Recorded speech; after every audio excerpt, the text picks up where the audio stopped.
Good morning, traders. Welcome to this FXDD video on the euro dollar and pound dollar. My name is Chris from Elite Currency, and in this video, we're going to take a look at charts, of course, and the upcoming remainder of this week, what could be expected from price action point of view. First of all, this risk disclaimer explains the fact that trading for exchange and global financial markets is considered higher risk and may not be suitable for everyone. Please seek the advice of an independent financial advisor for more information on that. And this webinar is for informational and educational purposes only. To join live webinars, check out these two links. Top one is live trading, bottom live educational webinars. And of course, if you missed these, you can always check out the FXDD YouTube channel where all the recordings are placed, videos, and the webinars you can find all on the YouTube channel.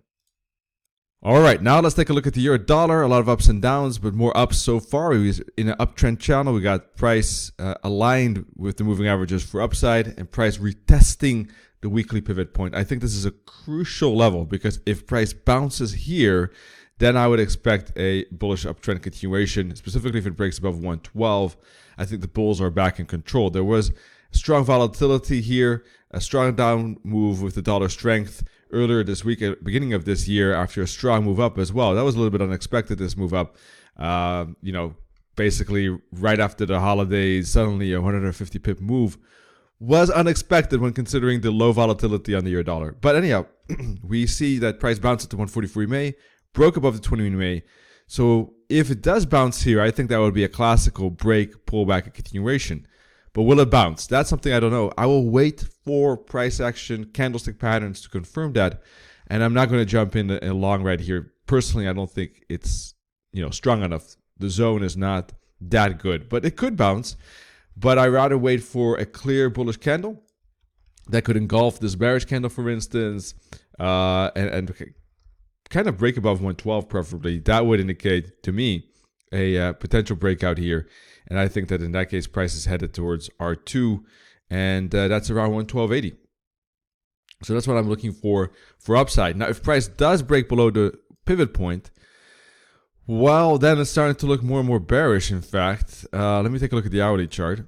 There we go. You can see that this could just be an ABC correction, but if it starts to break through the weekly pivot point to 144 in May, then it's starting to more look like this is a downtrend with ABC correction, and I would expect price to then break, pull back, and continue lower, in fact.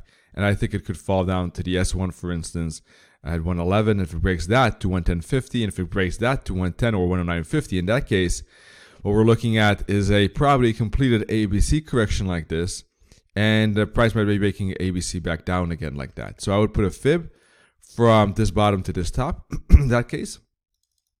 And we'll be looking for price to go down to 111. That's the 38. That could still be a bouncing spot. But eventually, price should go down to the 110 at 61.8 fib, or even the 78.6 fib at 1950. Both of those levels I expect could be bouncing spots for a bigger push up, because ultimately this could be an A, B, C. And I think that price will bounce at these fibs and make an upside for a wave C. It could even go to the 88.6 fib as well, by the way. Now, why am I bullish on the euro dollar in the long term? Because if I look at the monthly chart, let's zoom in here, all right? I see clear 2 out of 3 candles here up, and I think that this bearish swing is finished from 125 to 108, about 1,700 pips. I think that it's looking at this price action formation, I think it's probably time for a bullish swing. Also, the HMA 20 is up. I don't have it on this chart, but I like to use that for swings on higher time frames. And so I think that a retracement, at least to the 38.2 fib at 115, seems likely at this moment when taking this price action into account. That's my main reason for upside on higher time frames. But it could be that an ABC is finished here, then an ABC down, and then a move up again. 5 waves or 3 waves. Depends on how deep this ABC down goes, right? Because if it's, it depends on whether that's an ABC flat or if it's, maybe it's even something else, maybe this is a wave A, this is all part of a B, and up for C. That's also possible, by the way, I think, because if I put a fib from here to here, price is still below the 138.2 fib. So this could still be a wave B. So that's another, possibility. In any case, whether this is an ABC or whether this is an ABC, more upside in my view likely.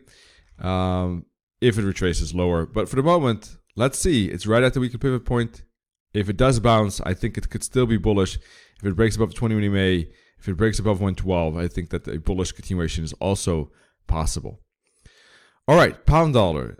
I think is showing momentum after kind of a double bottom pattern here. So I think that some type of ABC is possible at the very minimum. So price could be going back to the previous top. That's around 143.50, I believe.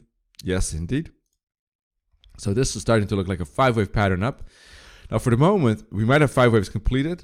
So if we get an ABC pattern like that, that could be a wave 2, wave 1, 2, and then up for 3, 4, 5, like that. If price, however, continues, for instance, if there's a triangle pattern like that, it could be a wave 1, 2, 3, 4, and up it goes for 5. And the triangle pattern could be a wave 4. So let's take a look at the daily. All right. Is this a triangle? I'm not sure. It could be a zigzag, but for that to happen, price would definitely need to break below 129, this bottom. Otherwise, I'm not sure if it's a zigzag. If it does break through 129, then it probably is a zigzag, and it's probably aiming for 125 when putting a fib from here to here. We had a 61.8 fib bounce. Main target minus 61.8 fib at 125. Now, if it, let's go like this. All right. Now, at the moment, this could be A, B, but this is not C. It's too small.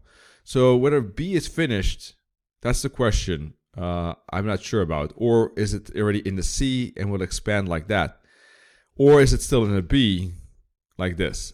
Now, I'm leaning towards a B like this because of the bullish engulfing twins that we saw yesterday and the break above the 21 EMA. So I'm leaning towards this being a A, this being a B, down for C, up for D, down for E, and a break out to the upside. That's my main thoughts at the moment for wave 4, up for wave 5.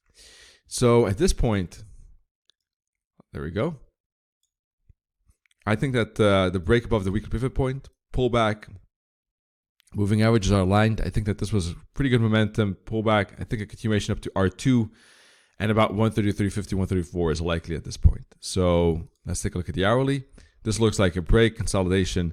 So I think that a push, strong bullish candlestick patterns here could be a confirmation, or otherwise a break above 131.75 could all be, ways of trading this to the upside on the pound dollar, in my view, and looking like a confirmation for a breakout to the upside on the pound dollar. And I would expect to bounce at the R2 or the 78.6 fib like this. If we put a fib from here to here, then I would expect the price to bounce. There we go. At the 78.6 fib as well at 133.80. All right, and then make a down move for wave C. All right, that's about it for the euro dollar and pound dollar. My 2 cents for the moment. We'll be back tomorrow with a live webinar, of course. Nennett also with his videos and webinars. Check out the channel, FXDD YouTube channel, of course, and also the live links for the webinars. Hope to see you there and then. Wish you all good trading in the meantime, and talk to you soon. Cheers.